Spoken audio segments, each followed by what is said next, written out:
Evolutionary.org podcast coming your way, episode 413 Q&A. Stevesmi here and Rickster. What's up, man? Hey, what's up, Steve? What's up, guys? How's everybody doing? Yeah, so guys, we have another Q&A coming your way, 5 fun topics. This podcast is all about giving you guys some information, helping you out. So this is going to be a cool one. Let's get right to it because we got a lot of questions this time.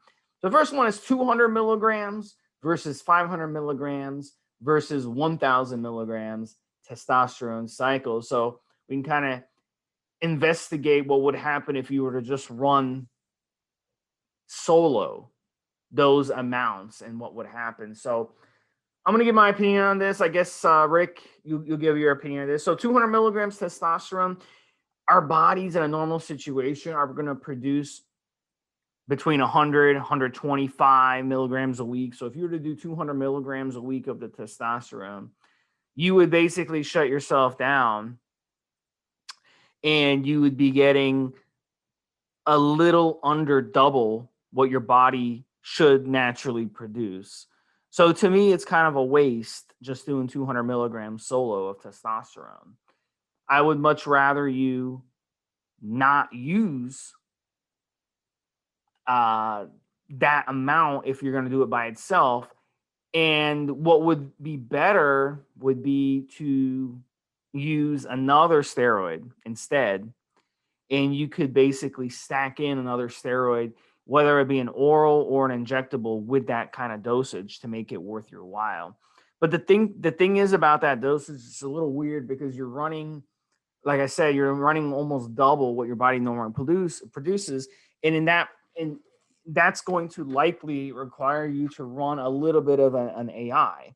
So you're still going to get a little bit of estrogen side effects, a little bit of androgenic side effects with that kind of dosage. So to me, it's kind of pointless.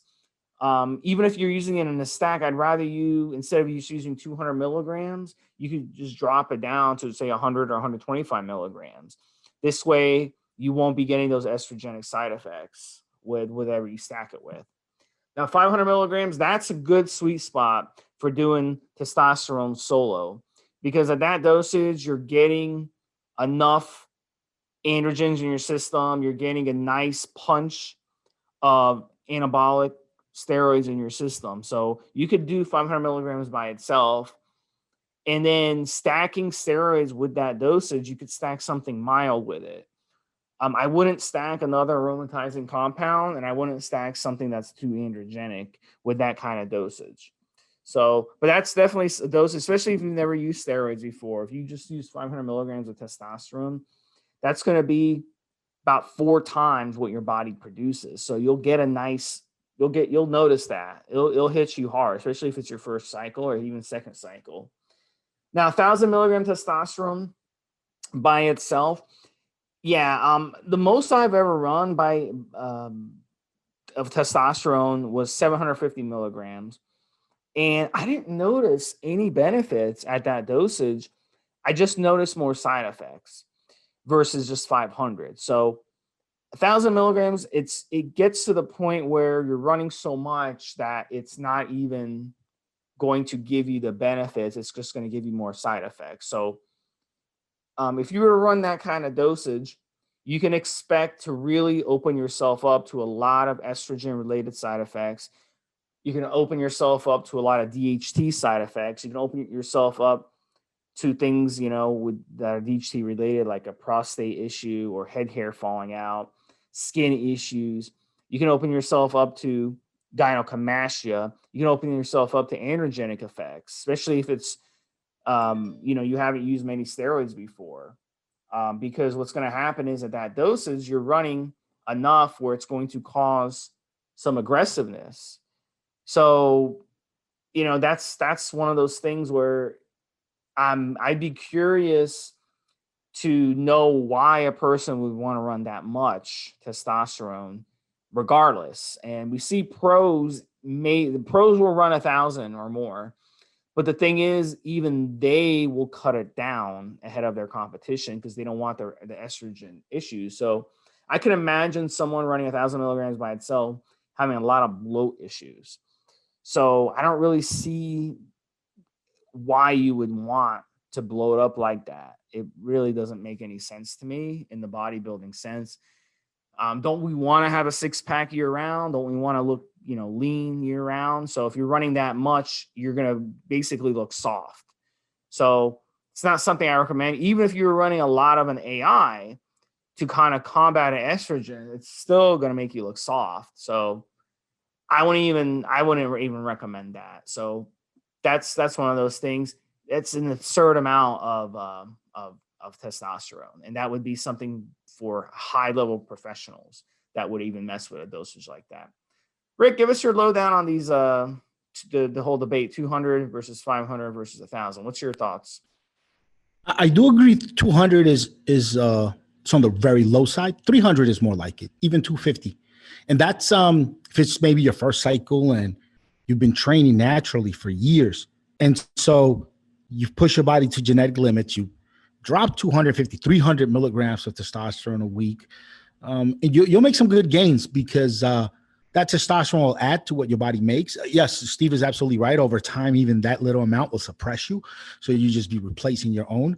But depending on your genetics, you might have a couple of good months in between, making some good gains. But yeah, 200 might be just a little tiny. I know I've probably set 200 on the podcast before as an amount, but it had to have been either first cycle, very first cycle, or stacked with SARMs or with other steroids. But 200 is on the low side.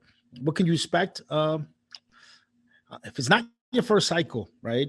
And chances are you're not going to see a lot from it. And yeah, it can still suppress you. Maybe it might take a little bit longer than the higher amount, but it'll do it. It'll suppress you. May not be worth it for most cases, unless, again, very, very first cycle, young, healthy guy.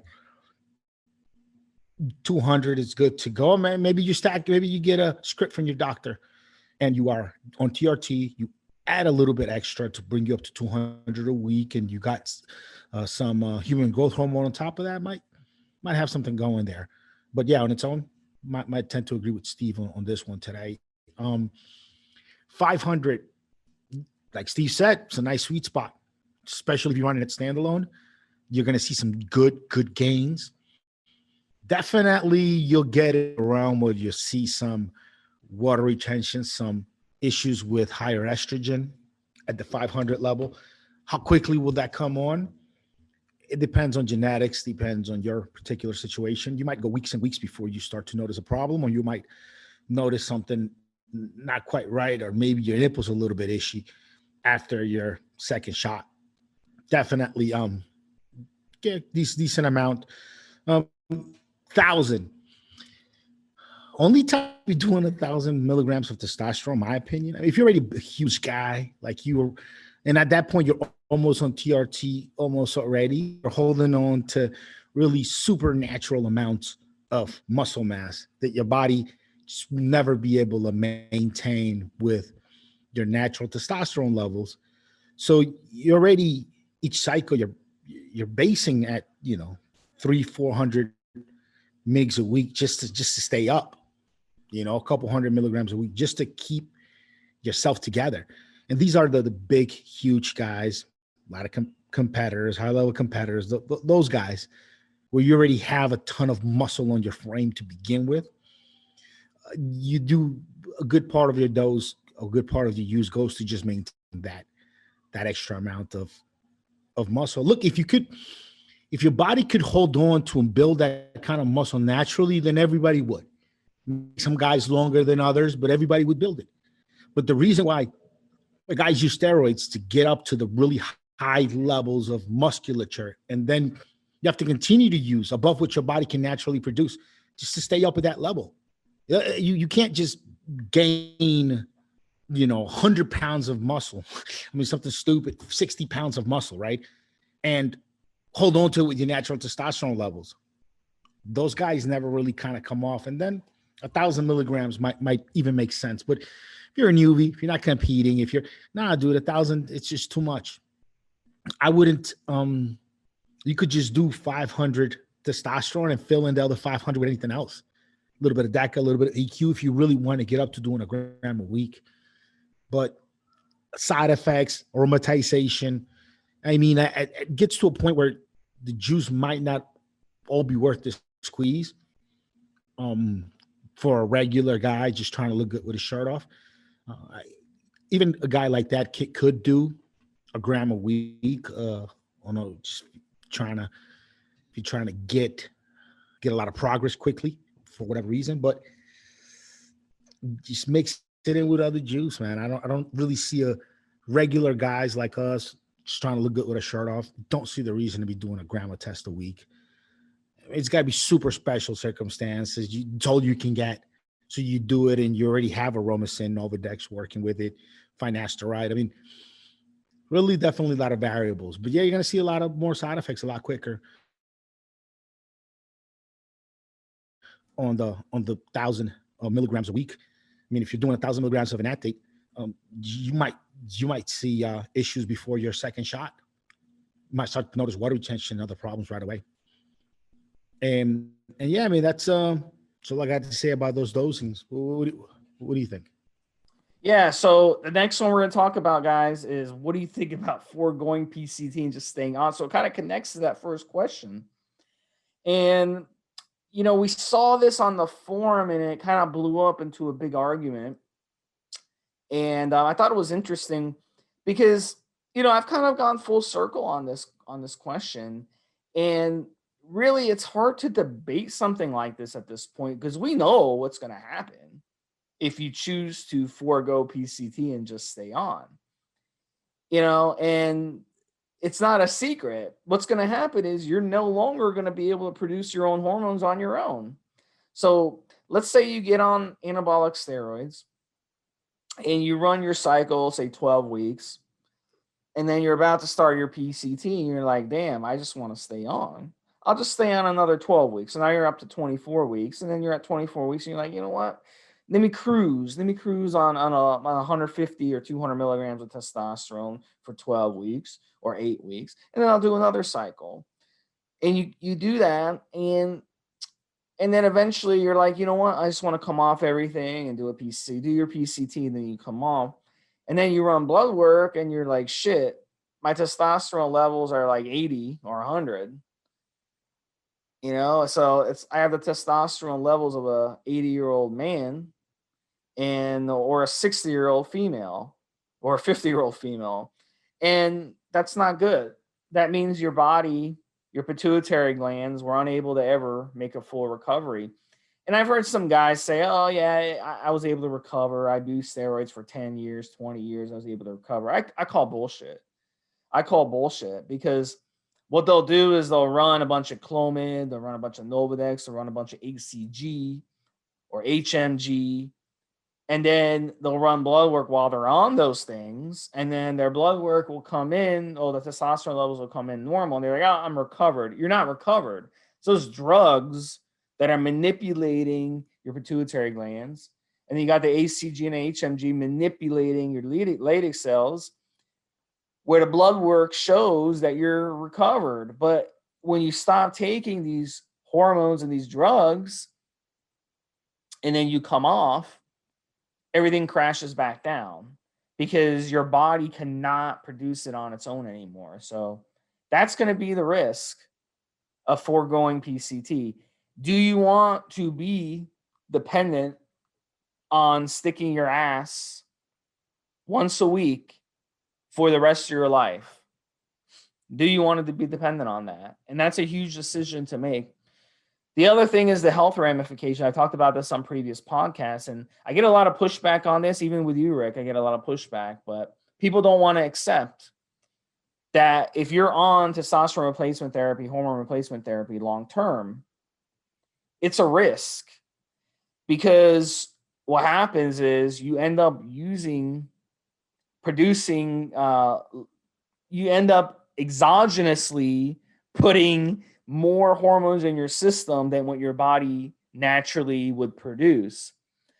But then people push back like, oh, Steve, I have low testosterone levels. Not everybody is supposed to have high testosterone levels or even moderate testosterone levels. There's a reason you have low testosterone levels. It could be because you have a bad heart. It could be because you have some other underlying heart health condition.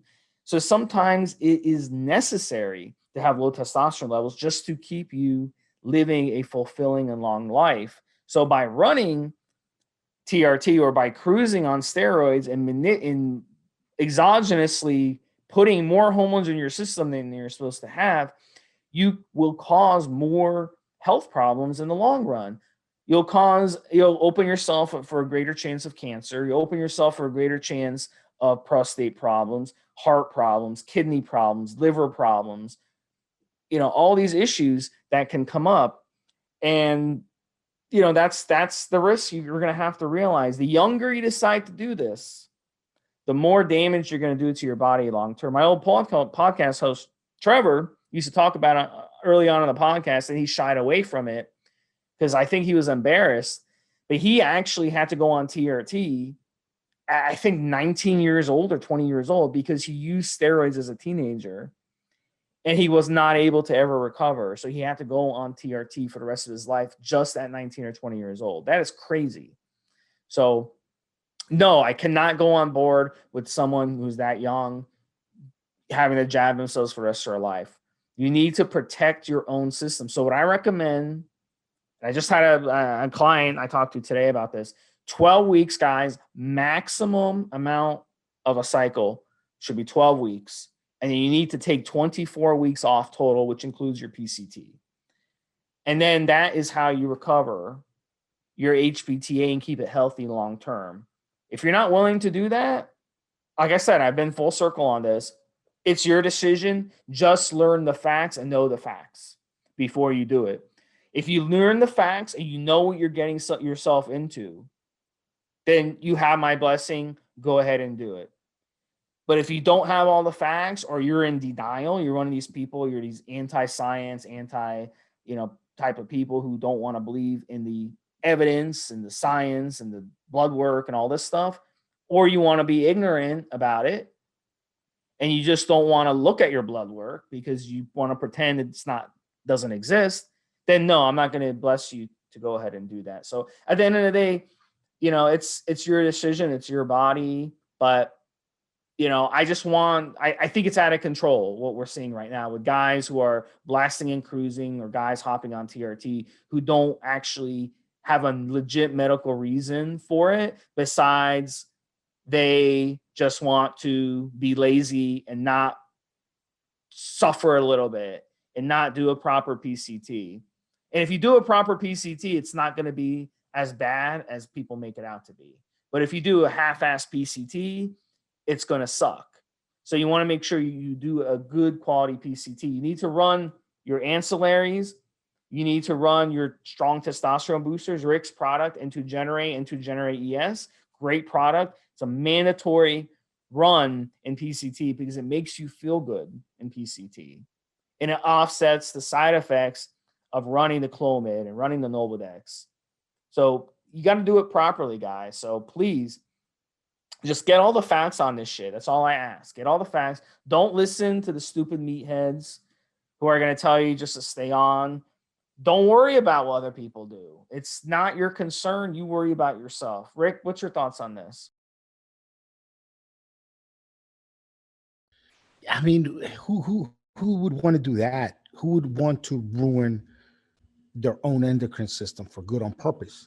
Granted, we all take a chance at fucking things up in our endocrine system and the way things are already working nicely every time we use steroids. Granted, we know that, but to just not even give yourself a chance to come back each time, but to just stay on. I mean, look, if you're winning medals and you're going to be able to make a living out of this, I guess why not? I'm sure many guys listen and already made that decision, and they're going to shows and they got some Instagram grind and some people they train or followers or whatever. And I guess if you're making a lifestyle out of it, it goes with the lifestyle, right? It goes with those choices. You're just regular guy, man. Go to the office every day. You don't have dreams of being the next Instagram or the next IFBB, go to the next YouTube. I mean, you don't have any of that in mind. It's not part of your goals. You just want to be Big Bob at the office. You know what I mean? It's not worth it, man. Not worth it. You should you should build your physique on consistency and discipline. Consistent discipline. Drop in a couple of cycles per year, man. A couple of 8 weekers, maybe a 10 weeker and a 12 weeker if you're that much into it. And give yourself time in between. Let your body freshen out. You're not, it's like Steve said, you're not meant to just have all these high levels of androgens year round. It's it can make some cells, some cancerous cells grow they maybe otherwise wouldn't have with these high levels of androgens in your system all the time. So I guess that's all I had to say. I mean, look, if you working with a coach, you're winning shit, you're getting on stage, making a life out of this, and you need to just hold on to supernatural amounts of muscle in order to get there. I get it. I get it. Fine. I get it. But don't put yourself on TRT. Don't put yourself on year-round steroid use just to be Big Bob at the office. Especially you're never going to have like abs and be really ripped because you're not competing. You probably don't have that consistency. I don't know, man. It's just my opinion on it. It's fine to fast forward your progress. Use steroids as a means to do that. But don't put yourself on lifelong TRT and have to, for life, take synthetic hormones. You're going to regret it. You're going to regret it big time. Over the long term, you'll live a much healthier and progressive life if you cycle maximum 12 weeks, 10 to 12 weeks max, and then come off double that. So if you do 10 weeks, come off for 20 weeks. If you do 12 weeks, come off 20. Over the long term, the tortoise will beat the hare eventually. So trust me on this. And a lot of guys, a lot of you listening to this say, oh, Steve, you don't know what you're talking about. Trust me, in another 10, 20 years, you'll look back and you'll be like, damn, Steve was right on this. Because it's one of those things where you don't have a sane perspective on things when you're younger, but you will when you're older. I know guys who they're in their 40s now or late 30s and they can't have kids because they chose to blast and cruise and they fucked up their HPTA. Now they don't have any fertility. They can't have kids and they are very, very upset about it. And so are their spouses. So it's not something you may think about when you're 20 or 25, but it will be down the line, because if you can't have a kid, then guess what? Your wife is going to go fuck the gardener to get knocked up instead. Or when you're on vacation, she'll be fucking the pool boy at the resort to get knocked up. So just think about that, guys. There's more to life than just, being impatient and trying to become the next Marcus Rule. All right, so next one is, I'm reading Rick early on this one. Your thoughts on 90s bodybuilding versus today bodybuilding. So what do you think has changed?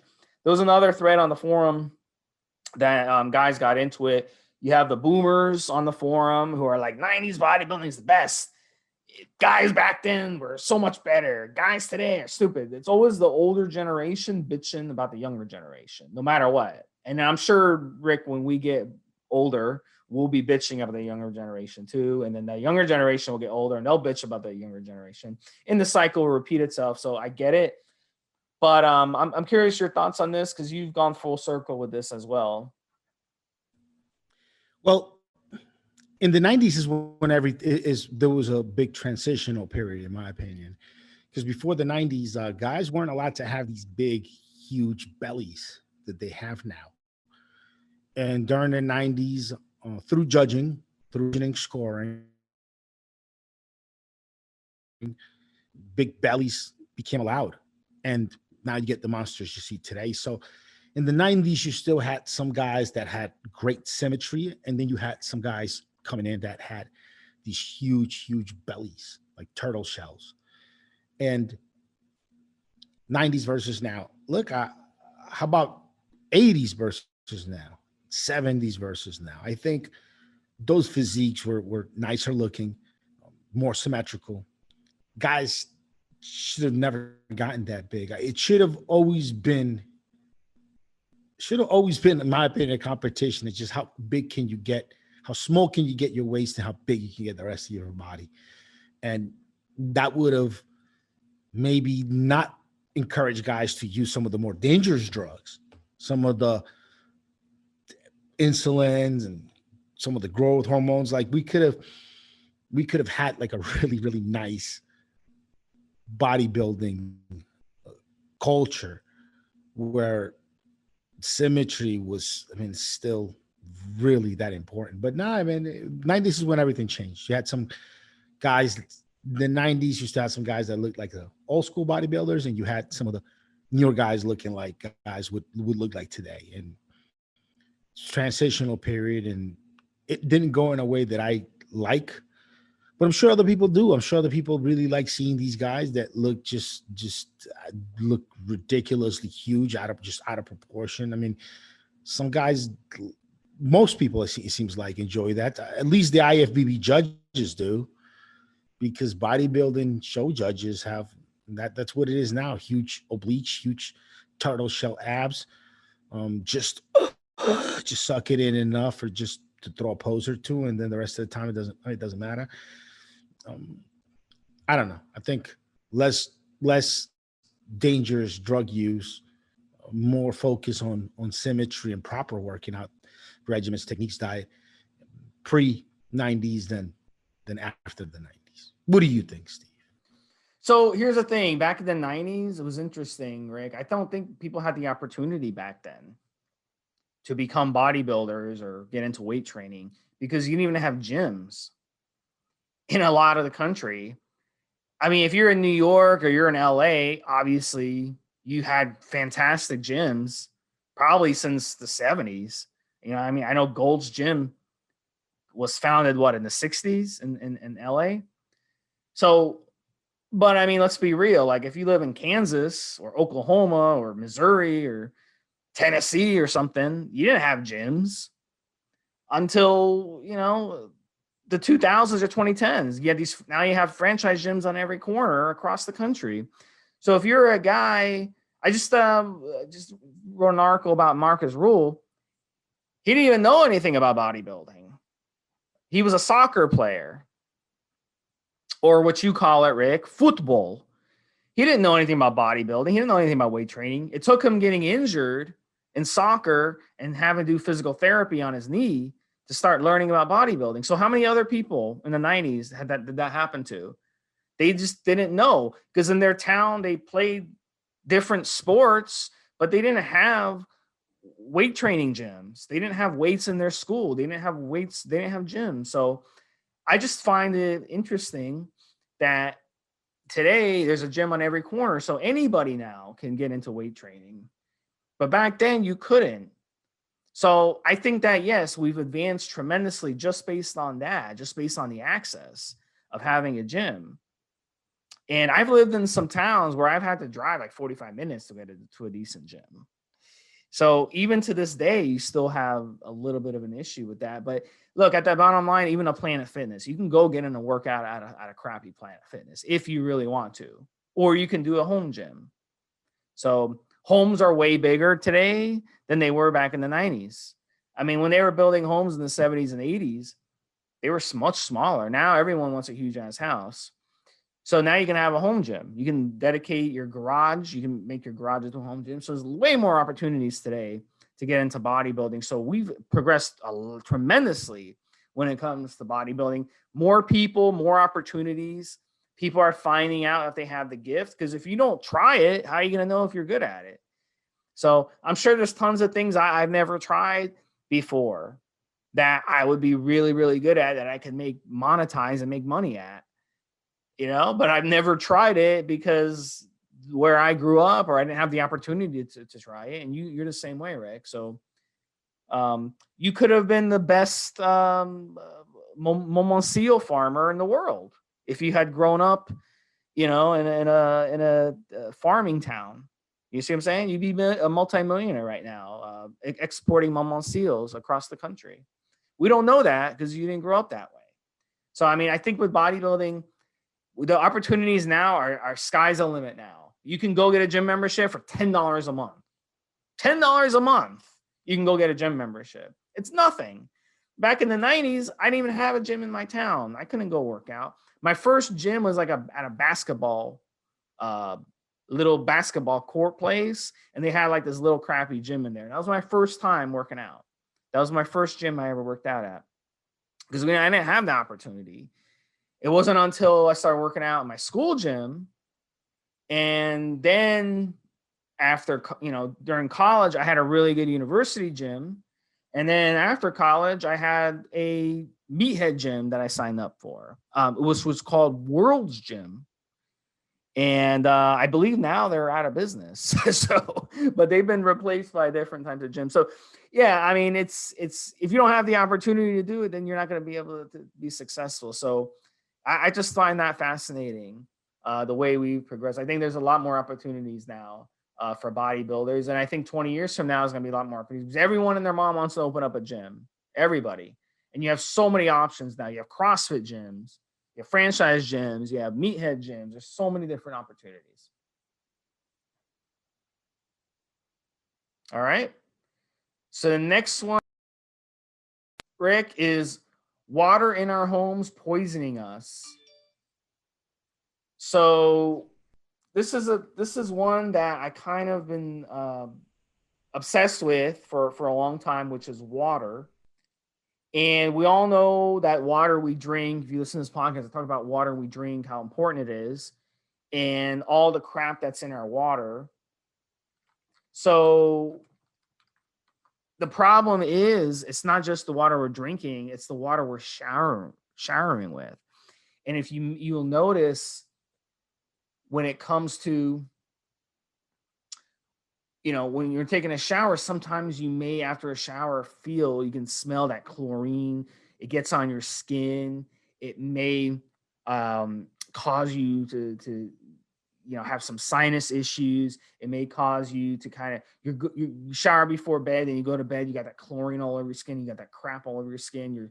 You're brushing your teeth with this crappy ass water. And these chemicals are really, really bad for us, buddy. Really should not be consuming these. And you can go online.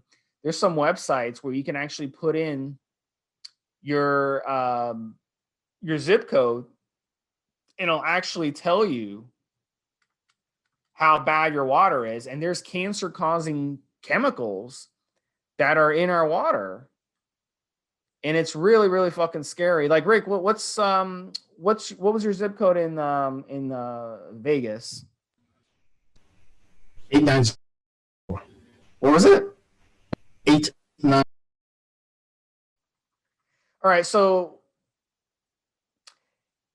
I'm looking at here. Okay, so Las Vegas Valley Water District, which serves 1.3 million people, the contaminant count is 117, and the violation count is 6. That means that basically there's 117 different types of contaminants in that water. So you guys can go to mytapwater.org and put in any zip code you want, and that will tell you. And there's some government websites as well that will tell you actually the exact chemicals. And if you look them up, these are cancer-causing chemicals that are in our water. These are really, really bad stuff, guys, and it's not good. It's gonna hurt your hair. It's gonna hurt your skin. So what I recommend, there's two options for you. If you have your own house, you should look into getting a filtration system, which is you could stick like in your garage or outside your house, and it will filter out the water that comes into your house. Now, those filtration systems, they cost some money. The cheapest I've seen, like $700, $800. They can run up to like $3,000, $4,000, $5,000. So what I recommend on that, guys, is you go do the review, get the reviews done. Don't hire a company that sells the actual product, because they're going to rip you off. You'll end up paying 2-3 times what you should. The best thing to do is buy your own filtration system and then hire an independent plumber that's not associated with the company to come put it in. And they won't charge you very much to install it. And then you can buy the product directly from the company. And then you'll have to do what you have to do, when it comes to changing a filter, adding salt or whatever, and that will help with your water. It'll eliminate the chlorine out of your water, the fluoride, a lot of these contaminants. that are coming into your home, and you be able to brush your teeth, take a shower, whatever, even drink the water right out of your faucet based on that. Now, the other option is if you're renting, you like to move around a lot, you don't want the headache, or you can't afford that much money, you actually go online to Amazon, and you can buy a filter to actually hook up to your showers. And the filter, basically, the water will run through the filter and filter out all these chemicals. Does it do a fantastic job of doing it? Not as well as if you spend the money on that filtration system, but it still will eliminate a lot of the chemicals. And you'll notice it right off the bat. The smell, the water, you'll notice, oh my God, this water, it's like I'm showering in a spring, a fresh spring with fresh water. You'll notice the difference. And the way you can test out these products is you can buy like a pool kit, and you can basically test the chlorine and see, is the water still, is there chlorine still coming out of the shower after you put this filter in? And look, if it's not working out, send it back. I can't give you guys, this is an evergreen podcast, I can't give you a brand to use. I can tell you that I've experimented with many, and a lot of them don't work very well. So my only advice is test them out when you get them. Make sure there's a 30-day window where you can return it. And if it doesn't work very well for you, go ahead and return it. So they're not expensive, guys. I mean, we're talking $30, $40, and they last 2 or 3 months, or 4 months even, or 6 months even. And then you just have to replace the filter every few months to your shower. So I have those put in my showers, and it makes a huge difference. I brush my teeth with that water. I shower with that water, and I can breathe better when I'm using when I'm showering in filtered water. I can actually breathe after a shower. And with the chlorine, it affects my breathing. I go to sleep and I'm sniffing a little bit. My nose is running, because a lot of us were allergic to these chemicals that's in the water, guys. So if you can filter out that water, it's going to be so much better. Your skin will be 100% better. Your hair will be 100% better. Your sinuses will be better. It's just a healthier thing to do, guys. So the water literally that you're showering with at home, guys, is killing you. So please, do what you need to do to help that. I'll put on my zip code on this government website, which is it's on a government website. I apologize. It's ewg.org. And it actually will tell you the chemicals that you're actually being exposed to. And so with me, I get 2.2 times the amount of chlorate, and that is harmful to the thyroid. And your thyroid affects your metabolism. So I'm harming my thyroid when I'm showering in the regular water. Chromium, which causes cancer, 5.3 times. Haloacetic acids, 211 times, which causes cancer. 211 times the amount that is the EWG health guideline. TTHMs, which also cause cancer, 269 times. 269 times, guys. I'm supposed to be getting 0.15 ppb. I'm getting 40.4 ppb. That's insane. The legal limit is actually 80 ppb. So I'm almost at the legal limit of what I'm supposed to get. So anything above the legal limit, the government would come in and shut down the utility. It's horrible. It's horrible. Rick, where do you live now? What's your zip code now? Or what's a zip code near you if you don't want to share? 11. Okay, so you are, your water's pretty good, buddy. You're the only thing you're getting, the only chemical you're getting is you're getting radium in your water, and that causes cancer. You're getting 8.1 times the amount of radium, but all the other shit that I'm getting, you're not getting in your water. So your water is not bad. So I'd still NY system is pretty good. Some people just drink the tap water. I filter all my water. I don't drink tap water. I don't get too crazy about filtering water that I bathe in, but definitely I only brush my teeth with filtered water, and I only drink or cook filtered water. I mean, 100% of the time. What was your zip code in Vegas again?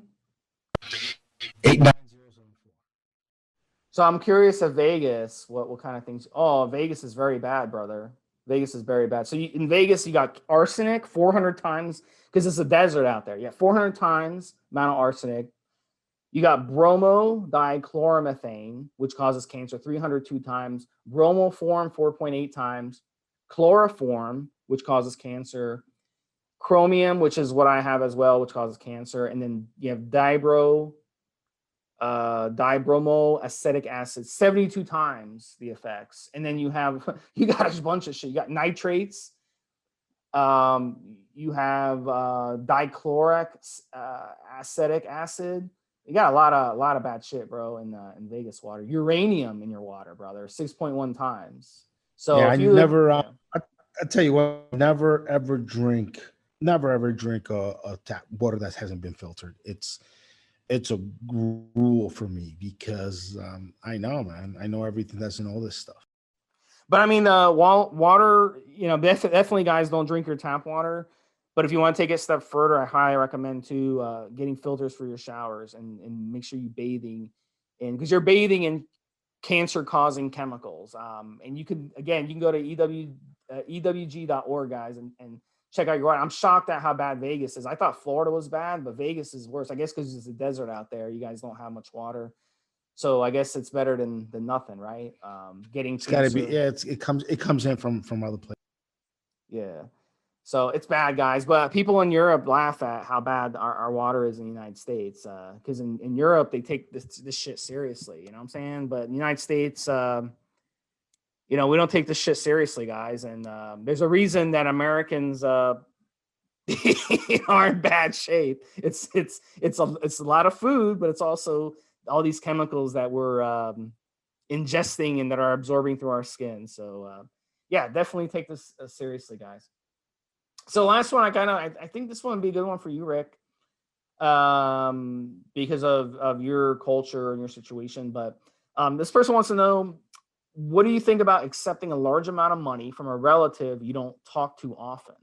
So if a relative that you don't really talk to, let's say you talk to a relative maybe a couple times a year, and then one day they call you up and they're like, hey, I want to throw you some cash. I just came into some money and I want to help you out and I want to throw you some cash. Would you, what are you in that situation? Is it rude not to accept it, or do you think that it's acceptable?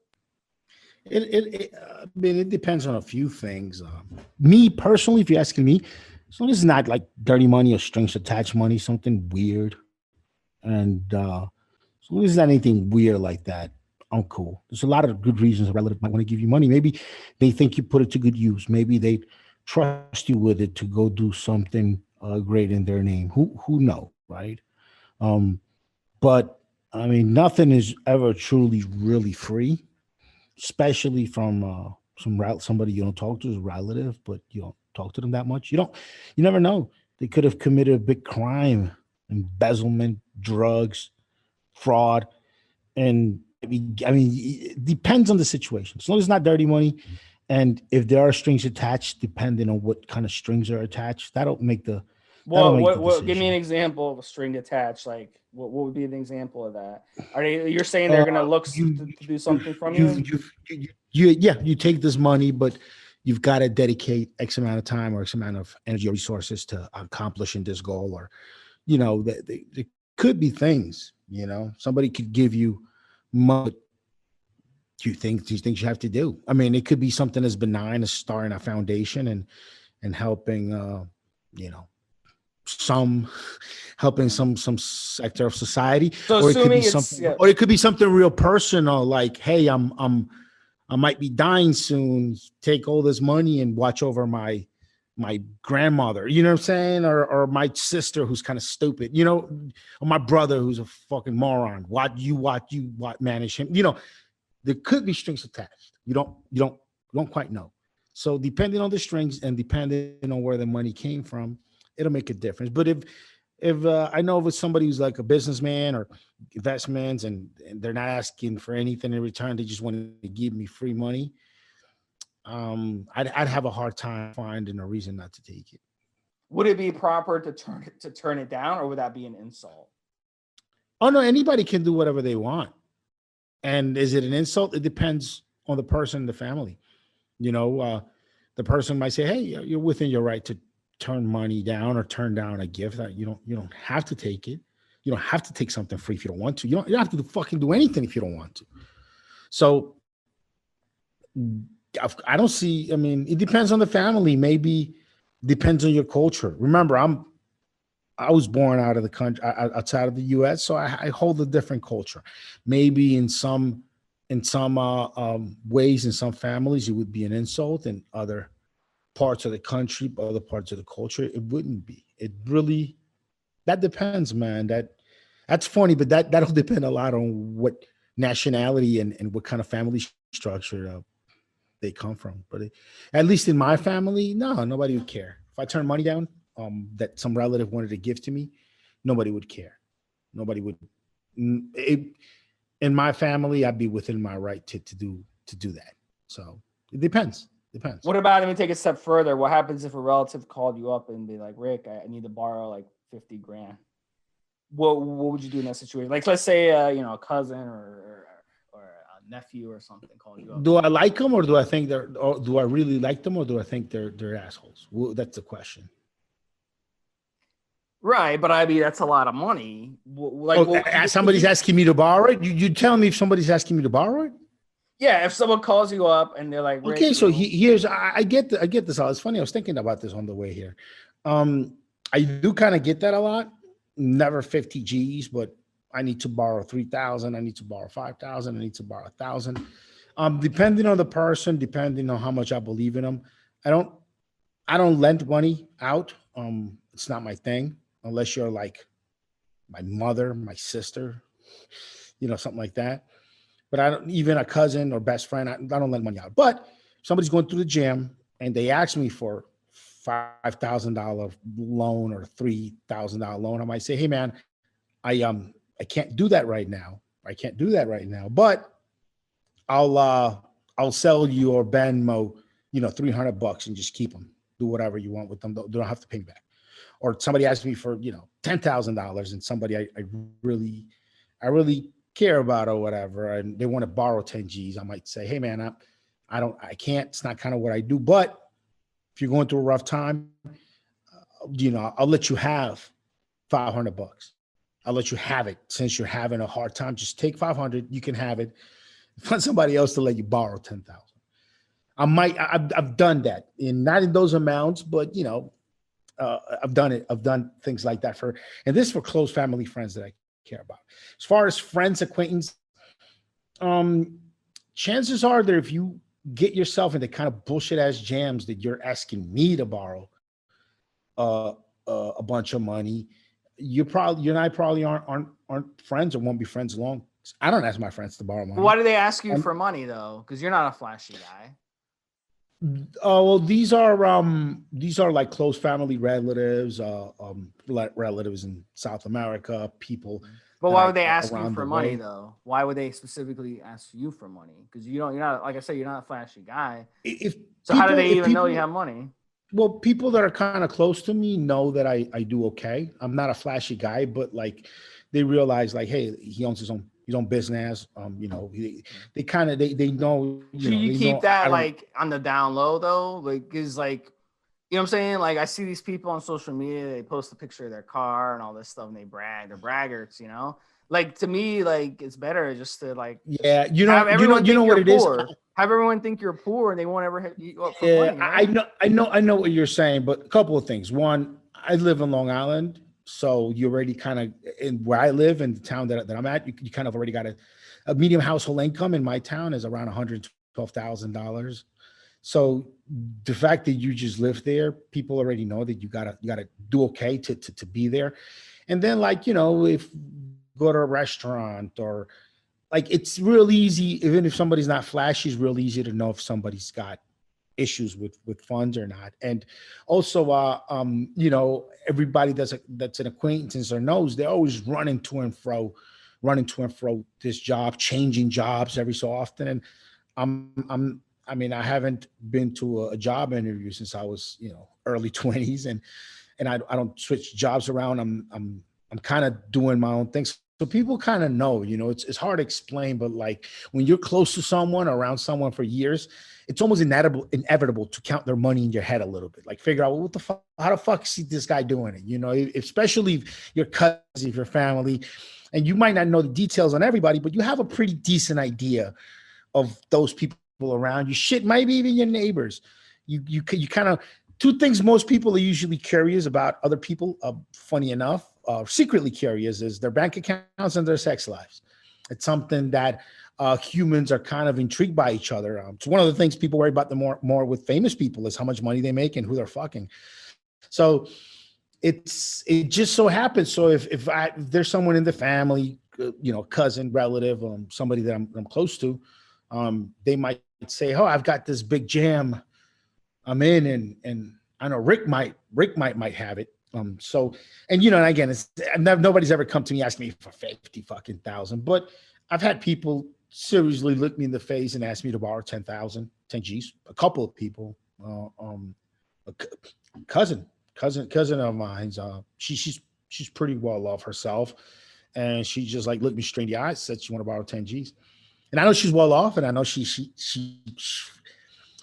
I would have to go find it somewhere to give it to her. And I know she could have found that on her own. So I was just like, no, I can't do that right now. I'm really invested right now. I don't have the ability to do that. I would have to liquidate something or get it from somewhere, same as you could. So I really couldn't, I just excuses like that. But yeah, nobody's just ever asked me for 50 G's. I'm not the 50 G guy. I've had like I said, throughout the years, a couple of people asked to borrow 10K, a couple of people asked to borrow 5. Few people asked to borrow 1,000, but I $1,000 I've let maybe close family, really close family, mom, sister, dad, kind of like that. Let them borrow it, hold it. At one point, I might have forgiven debts along those lines with very close nuclear family, like parents, things like that, mom, sister. But what's something that you collect? Like, do you have like a stamp collection or a coin collection or something like that? Or jewelry or something like that? Memories of romance with gorgeous women. It's the only thing I collect. All right, let's say hypothetically you had like a nice watch, and your nephew, okay, he's like fucking 13, 14 years old. He's like, you're hanging out together, and he goes to me, he's like, Uncle Ricardo, can I have your watch? What would you say? So I do have a few little watches, and I don't go. See, here's another thing people that are close to me know. I have a few nice things that I hold on for a long time. So if there's a watch on my table, you fucking damn skimpy. There's a long story of how I got that watch, what I was doing that day, why I decided to buy it, why I decided to allocate those funds to that watch on that particular day. There's a story behind it. And I've been in that situation before, younger cousins and stuff. They're like, "Oh, I love this watch. This is great. Can I borrow it to wear it on a date?" And this particular little cousin of mine, who's a good dude, he's helped me with social stuff before, Instagram, graphic designer. I says to him, I says, "You know what?" I said, like, I have a real emotional attachment to the day I bought that watch, and I want to hold on to it and make sure I take good care of it forever. But I want you to look good for your date. So here's the second watch I ever bought when I was a young man. I bought it at this and this place, and you can have it. I want to pass it on to you. You enjoy it now. You take care of it. And it's a younger man's watch than the one you're looking to borrow, and you can have this one. And it was, I don't know, it was like a little $150 watch, $100 watch I bought when I was a kid. It was I think it was like one of the little quartz bullshit watches. It was like a Kenneth Cole or something like that. It's one of those little designer watches that Fossil probably makes for them, and they just put the Kenneth Cole stamp on it or whatever. So he was trying to borrow an automatic watch that I have that's a few $100, and instead I let him have a nice looking watch, well kept, that's decade old, but still really nice, and just let him have it. Because I do have like nice things. I have a few little nice things that I hold on for a long time. And I don't just go on shopping sprees. If I see something I specifically want, I'll get it, and then I'll hold on to it for a long time and take good care of it. And it's like that with everything. So people kind of know not to ask for my shit. Like people know that if they can't ask for something I have that's mine, because I'm very picky with what with the baggage that I carry around in my life, with the luggage I carry around, and every item is special. Everything from a fucking t-shirt to a pair of sneakers, like it's something I picked for a specific reason, and it was a special day that I went and got it. I think you really have to learn to say no in life, and you have to learn to, just live a modest lifestyle, like, and not brag and not show off your money and stuff. So as long as you do that, you make people think you're poor, they won't bother with you. You know what I'm saying? And I had a buddy of mine, his frat brother from college. Yeah, I was never in a frat in college. And I'm not saying it's a stupid idea to be in a frat, but I personally have no desire to do that because shit like this happens. And one of his frat buddies hits him up one day. He's like, "Oh, can I borrow 50 grand?" He's like, "I want to borrow 50 grand. I want to invest in real estate." He's doing some in real estate, one of those real estate scams. You know, those infomercials where they try to trick you into buying like a program. No money down. No money down. And so the guy, he fucking lets him borrow 50 grand. I'm like, dude, are you fucking nuts? And his mom's like struggling and shit. You know, his mom's struggling, working like minimum wage jobs and shit. And he's like handing his frat boy 50,000. So I told him, I'm like, dude, are you fucking nuts? You're never going to see that money again. So the guy ended up like, spending all his money on the real estate scam and ended up not making money, never paid him back. And I'm like, dude, this is fucking stupid. You got to learn how to say no. Like, you know what I'm saying? Like these people, they're not your friends. Like just because you think they're your friends doesn't make them, they're just leeches, So if he asks you for 50 grand, ask someone else for 10 grand, someone else for 5 grand, and he's like, "Oh, but he signed the paper that he would pay me back." That don't mean shit. Like, how are you going to take someone to court who hasn't paid you back money when they don't have any money to pay you? It's ridiculous. So you just got to learn in life that, guys, you got to say no. You got to have people that are close in your life that you can trust that aren't going to leech off of you.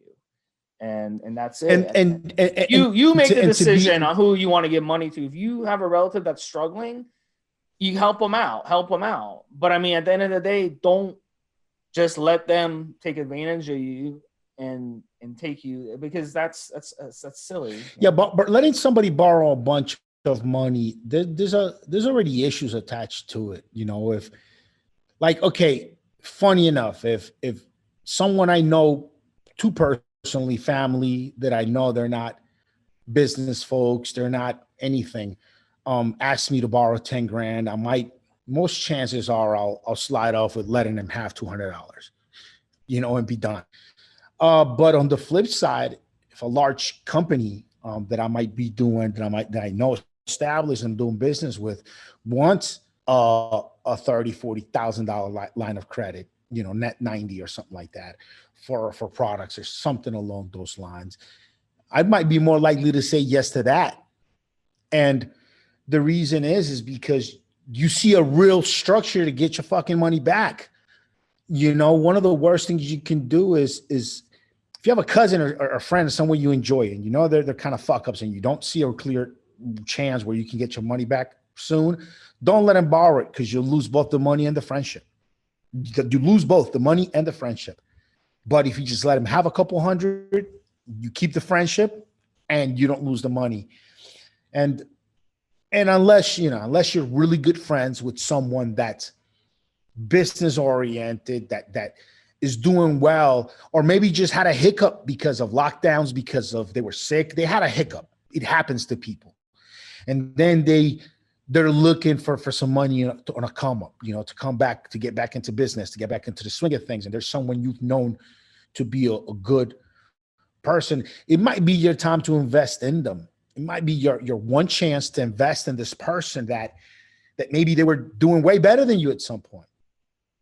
And through something that happened, maybe no fault of their own, they fell to one knee, and you're going to help them get up. That might be a good, money, resources, credit. Those might be good things to do, because you can get you find a way to get the money back. But yeah, never let anyone you care about borrow a large enough amount of money that they can't pay back. And if you're balling like that, where you could say to yourself, hey, maybe they won't pay back and I won't care, just let them have the fucking money. Just let them have it. And then you don't have to stress with them paying you back. But if you let them borrow the money, you know they might not be able to pay back, but you don't care if they don't pay back, but you still let it get out of your hands as a loan, even though you know they might not be able to pay back. And you'd be willing to forgive it anyway for a payback. Chances are that that person you lent the money to is going to hurt your feeling, hurt your image of them, is going to hurt you somehow on the way of them saying, hey, that money you gave me, I just don't have any way to pay it back. And even though you were kind of ready to forgive the loan anyway at the start, you'll still be hurt by something that they do or something that comes across. The relationship will be hurt from the point where they admit, or you see they can't pay, and you saying, okay, let's just forgive the debt. There's going to be some scar tissue there. So you might as well just forgive the debt when you give the money, if that's what it's going to be. Little different story if it's your kids, if it's your son, you're trying to maybe teach him a lesson, you're trying to educate him on things. You might want to put some strings attached to that money and some milestones, some things you want, because it's your child you're trying to educate, right? But if it's a cousin, an uncle, an aunt, far relative, you ain't educated nothing. You're not teaching anybody anything. So you might as well just let them have it, let them walk away having an amount that they can have and be done. All right, buddy. Yep, you're muted. So I guess that does it, guys. This was another episode 413, guys. Q&A in the show notes. You guys can get a hold of us. We give you information on how to get a hold of us. So check that out. We'll talk to you guys next week. Take care. All right, Steve. So a good one, Steve. A good one, guys.